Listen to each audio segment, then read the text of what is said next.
If this video reached you, congratulations. There's a 93% chance there's something off about your mind. Not in a medical sense, in a cool way, like Sonic. Do you overthink everything? Struggle to relax? Your brain is so fast it doesn't just detect danger, it anticipates it. Dude, delete that message. I know it took you half an hour to write, but I feel like it's going to be misunderstood. Yeah, you're right, huh? You're amazing. Just kidding. You're just mentally unstable. The truth is, this whole overthinking thing sucks. Because it means you feel more, and people who feel more usually get screwed.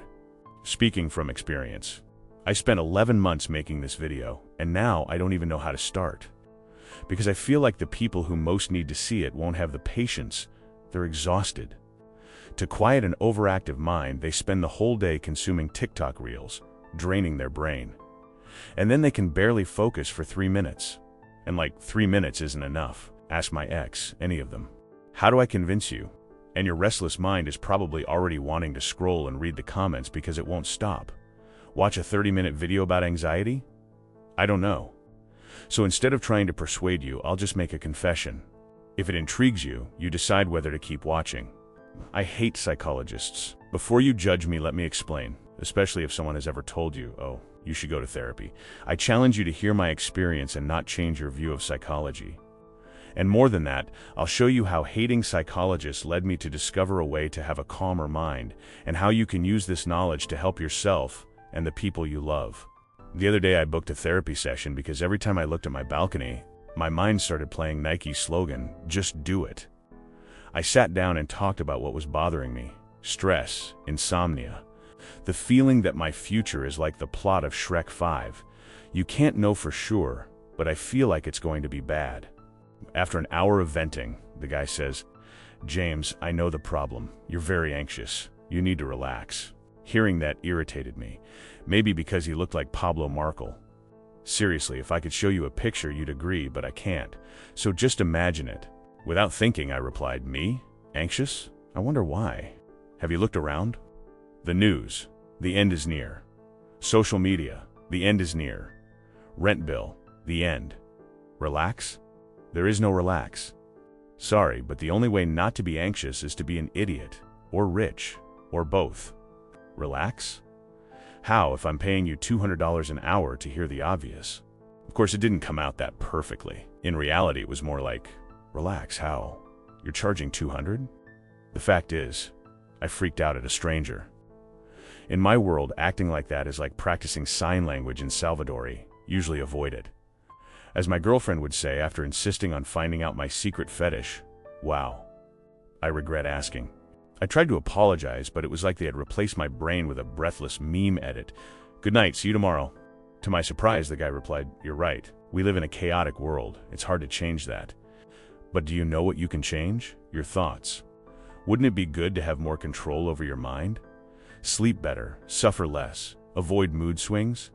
I was speechless. Then he got up, rummaged around for a moment, handed me a photocopied sheet and said, "Have you heard of the myth of Orpheus? It talks about a young man who thought too much and suffered because of it. It was written in Greece 2,000 years ago, but it contains one of the most relevant lessons about the human psyche. Want a challenge? Read it. If it doesn't change anything in you, you don't have to come back. And that's why, my friends, I hate psychologists. Thanks to one of them, I spent a year producing this video because he was right. The story of Orpheus changed something in me. More than that, it convinced me that every young adult should hear it, especially those who struggle to control their own mind. So let me tell you this story and how it led me to a forgotten philosophy that taught me how to live with less anxiety. Paraphrasing the wise man, if it doesn't change anything in you, you don't have to come back. Before we continue, a warning. The focus of this video is serious anxiety. But before we dive into the reflection, I need to tell a story full of symbolism. So if the next part seems strange or surreal, trust me. In 10 minutes, everything will make sense. All right, let's go. "What an incredible wedding," exclaimed the guests. The groom was Orpheus, a master of poetry and song. His mouth was like a store of beautiful days. When he opened it, women went crazy. Some men too. And the bride was so beautiful that once she passed by, a river Narcissus saw the reflection and tried to swipe right. Together, Eurydice and Orpheus were the most iconic couple in Greece, second only to yogurt and the Greek kiss. Ever tried mixing them? I don't recommend it. Anyway, no one imagined that party would end in a funeral. A bit drunk on wine, Eurydice went for a walk in the forest when she felt a stranger approaching. Oh no, she thought. My fiancé is going to kill me.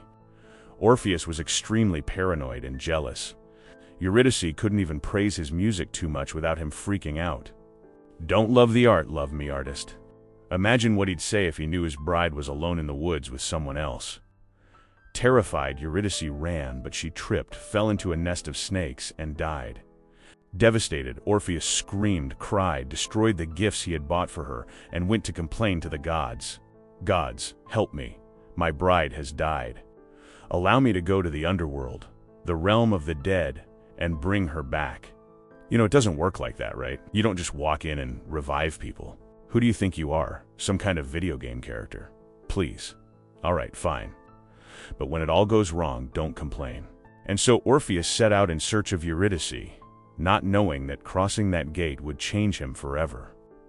Right away, he encountered Cerberus, the infernal guardian. 6 eyes, 3 mouths, 0 patience, but our hero was not intimidated. He raised his arm and revealed his secret weapon, a lyre. Hell burst out laughing. Where does he think he's going? Then Orpheus began to play. Imagine the musical equivalent of your parents' wedding, sad.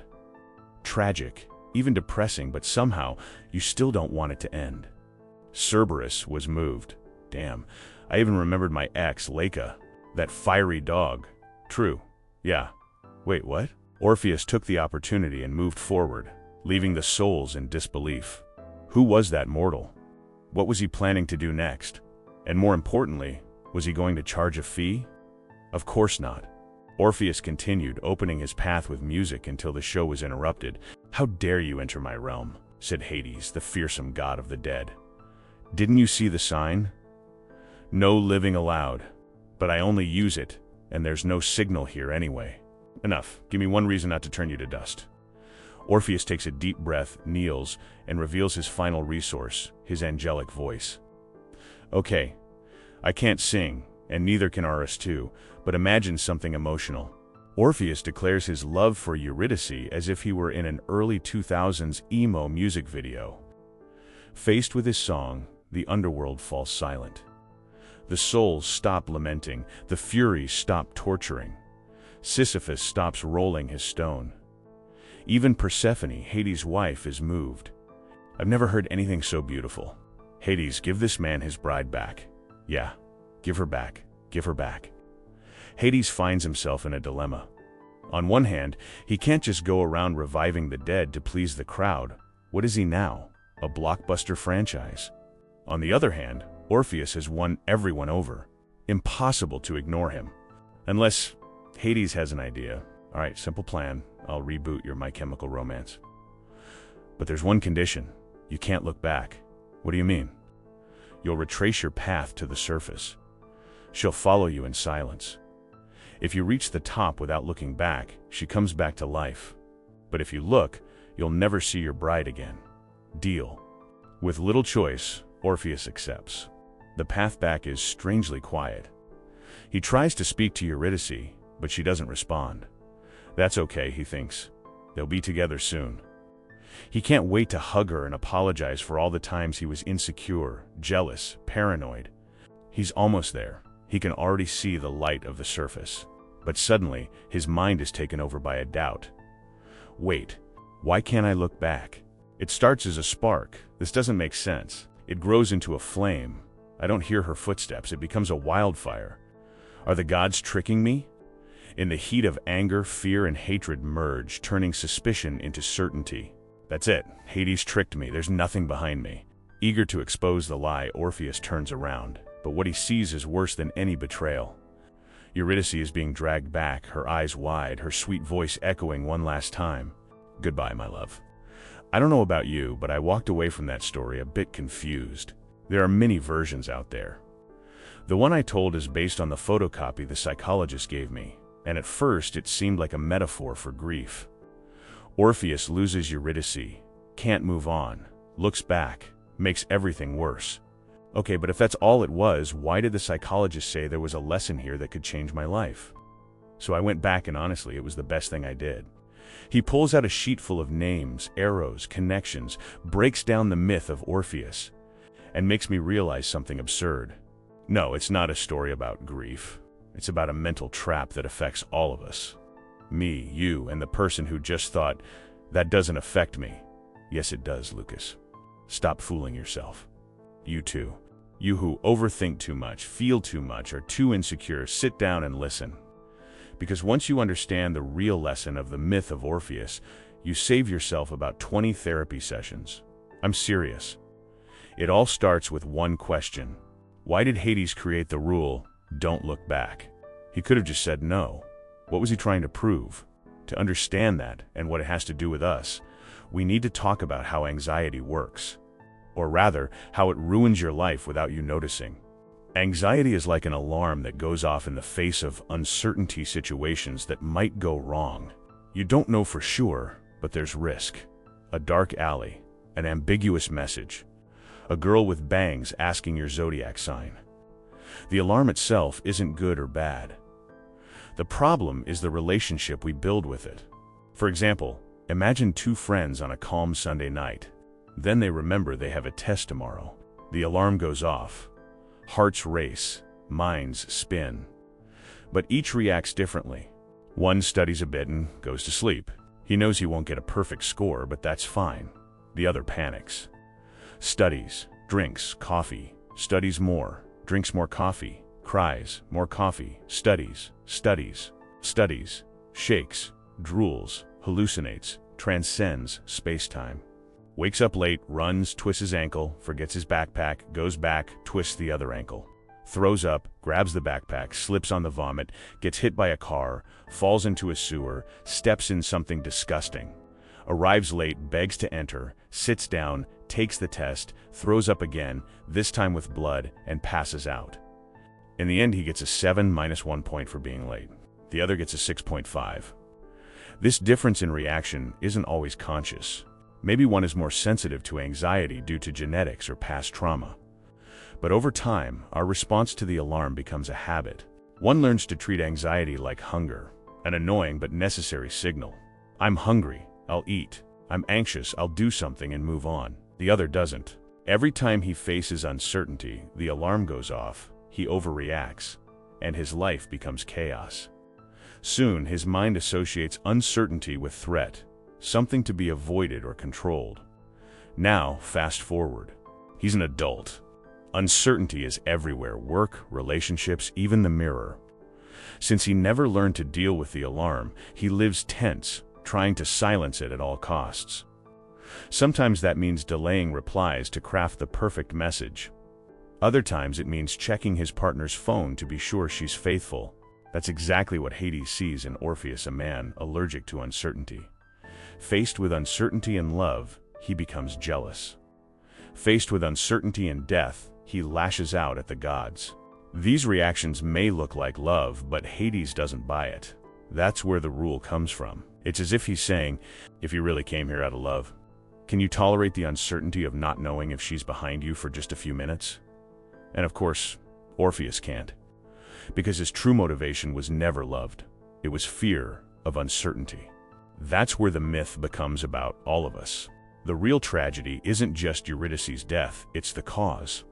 Repeated twice, Orpheus's inability to see how his anxiety affects him and everyone he loves. That's the trap of anxious behavior. When it becomes a habit, it turns into an automatic pattern, one our own mind justifies. Jealousy? I just love too much. Procrastination? I work better under pressure. Insecurity? I'm just waiting for the right moment. Like Orpheus, we convince ourselves we're doing the right thing, when in reality, we're letting fear control our lives. Now cut to the present. If anxiety feeds on uncertainty, we're surrounded by economics, violence, instability, constant pressure to succeed. If Orpheus gave in to anxiety in ancient Greece, when the biggest danger was probably running into philosophers, what chance do we have? Actually, Orpheus' mistake wasn't feeling anxiety, it was not recognizing the pattern he was trapped in. And just by being here, reflecting on this, we're already ahead. We know the problem isn't anxiety itself, it's the relationship we have with it. So the real question is, how do you improve that relationship? That's where I got stuck. I started writing this in 2024. I'm recording it almost a year later. For months, I couldn't move past this part. I never doubted the core message. Anxiety is an alarm triggered by uncertainty. To deal with it better, you need to tolerate uncertainty. Simple, right? Just accept uncertainty. Yeah, no. Telling an anxious person to tolerate uncertainty is like telling someone who's drowning to relax. It makes sense in theory, but how do you actually do it? That's where I froze, because suddenly I wasn't sure what I wanted to say. See the irony? In a video about tolerating uncertainty, I became uncertain and anxious, but it forced me to notice something. The anxiety alarm doesn't always scream. Sometimes it whispers in the fear of disappointing someone, in the hesitation to speak, in that quiet feeling that you're never good enough. And the strangest part? That whisper doesn't feel separate from you. It feels like a fundamental part of your mind, as if a piece of you truly believes you need to think about everything, predict everything, control everything, or everything will fall apart. So how do you turn off a part of yourself? That's when it hit me. I don't know. I spend months making these videos, not because I have answers, but because I believe in the value of thinking through these things together. So that became my conclusion. Thanks for watching, but I'm not even sure I know what I'm talking about. Until something happened. That changed everything. And yeah, I know this video is really long. I don't like dragging things out like this because I have ADHD. I know what your attention span is like a goldfish, but I promise it'll be worth it.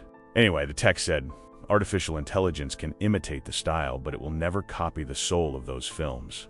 Because what makes them special isn't just the aesthetics, it's the philosophy behind them. According to the author, a major influence is Taoism, a millennia-old Chinese philosophy centered on questions like, why are humans so anxious? And how can we live a lighter life? And of course, there I was, anxious, stuck. So what did I do? I bought the Tao Te Ching, the foundational text of Taoist philosophy. I figured if it inspired those serene worlds, maybe there was something there for me too. And honestly, it's hard to explain what that book did to me. You know when something shifts inside you? When a new space opens in your mind where there used to be only noise? So here's the deal. This video is long. I might be out of jokes, but I truly believe what comes next is the most important part. If it was enough for you to understand the link between anxiety and uncertainty, great. But if you want to go deep, understand why this alarm exists, where that voice that wants to control everything comes from, stay with me. I'll summarize Taoism and make a final connection with Orpheus, because no, the story doesn't end when he looks back. What happens next is even more intense.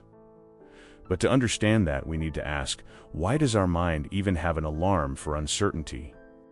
And how did someone 2,000 years ago discover a brilliant way to quiet it? Life is like an alcoholic mom the night before a geometry project, unpredictable, chaotic, and completely indifferent to our plans. It just doesn't care. Every time you think things are finally falling into place, life shows up like an uninvited guest at Christmas ready to trip you up. Meet the perfect person? They live on the other side of the country. Beach vacation, torrential rain. About to beat the final boss after 2 hours? Something goes wrong. In those moments, you have two options. 1, look at the sky and complain. 2, smile and accept that life is basically a cosmic prank. If the second option sounded wiser, congratulations, you're already a Taoist whether you know it or not. Laozi, the founder of Taoism, saw existence as a river, not a calm, Instagram-worthy stream, but a turbulent flow full of chaos and unexpected turns. And yet, according to him, much of our suffering doesn't come from the river itself, but from our resistance to it. Instead of flowing with it, we cling to the shore, desperate for certainty. We map out our days, months, years, trying to make chaos predictable. In other words, we try to control reality, even though we can barely control our own thoughts. You thought something just now, didn't you? Exactly. The truth is, despite our efforts, the chaos of the river always wins. One unexpected turn and our plans fall apart. Illness, job loss, random accidents. Knowing this, Laozi proposes something radical. What if we stopped fighting the river? What if instead of trying to control the current, we learned to move with it, like existential surfers? That's where the Tao comes in. The universe follows a flow. When we resist it, we suffer. When we align with it, we find peace. But what does that actually mean? It starts with a strange idea. You don't exist. Think about the Matrix. When Neo realizes reality is a simulation, that idea was heavily inspired by Taoism. Because this philosophy suggests that, in a way, we also live under an illusion. And that illusion is one of the biggest sources of our anxiety. We like to believe that, at our core, there's something fixed, an identity, a stable self. But think about it. Who were you at 7 years old? And as a teenager? And now? Which version is the real you? None of them. Like a river, you're not a fixed thing, you're a process, a flow in constant change. And yet, we resist this. We treat ourselves like something solid, something that needs to be shaped and perfected. We cling to rigid identities and suffer trying to live up to them. We turn life into a performance, and uncertainty becomes the enemy because it threatens the script. According to Taoism, this ego theater is one of the deepest roots of anxiety, and it's hard to escape because it's created by our own mind. Language makes it worse. Language is powerful, but it simplifies reality into categories: right, wrong, success, failure, me, you. Useful, but dangerous. Because reality doesn't fit into neat boxes. It's more like a cosmic milkshake where opposites blend together. Life and death, for example. They seem like opposites, but from a cosmic perspective, they're just different expressions of the same process. The atoms in your body existed long before you and will exist long after. The same goes for everything. Love and hate, light and darkness, joy and pain. They're not separate, they're interconnected. The problem is, we cling to one side and reject the other. We want joy without pain, love without uncertainty, success without struggle. And that only fuels anxiety because it puts us in conflict with reality itself. So what do? That's where one of the most powerful Taoist ideas comes in. Wu Wei, which roughly means effortless action. It doesn't mean doing nothing. It means acting in harmony with the flow. Like bamboo bending in the wind instead of breaking. Like water adapting to any shape. Real strength isn't rigid control, it's flexibility. And here's the shift. You're not a person moving through the universe. You are the universe expressing itself temporarily as you. The same forces that shape galaxies are at work in your body, your breath, your awareness. When that sinks in, something changes. The need to control everything softens. The fear loses its grip. And what remains is a different kind of peace. Not the peace of being in control, but the peace of simply being. Which brings us back to Orpheus. Spoiler, he dies. After losing Eurydice again, he wanders the world singing the saddest songs until he crosses paths with followers of Dionysus who don't appreciate the vibe. They tell him to move on. He doesn't, so they kill him, brutally. But let's imagine a different ending. After losing her, instead of collapsing in despair, Orpheus returns to the empty altar. And for the first time, he understands. Love is like life, a pact with the ephemeral. A surrender to something that begins and inevitably ends. He closes his eyes, and instead of trying to control, he listens. The waves, the wind, the quiet sadness that lives inside every moment. And he realizes that is the music of the world. Not something to possess, but something to experience. Love isn't about holding a note forever. It's about letting it fade, so the silence that follows gives it meaning.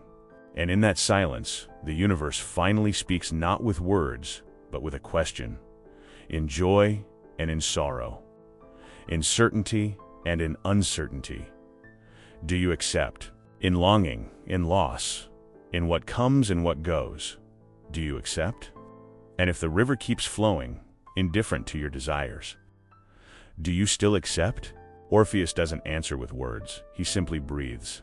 And in that breath, he says, yes. If today's video made you reflect on your life or helped you in any way, leave a like. And for more insightful moments like this, don't forget to subscribe to the channel.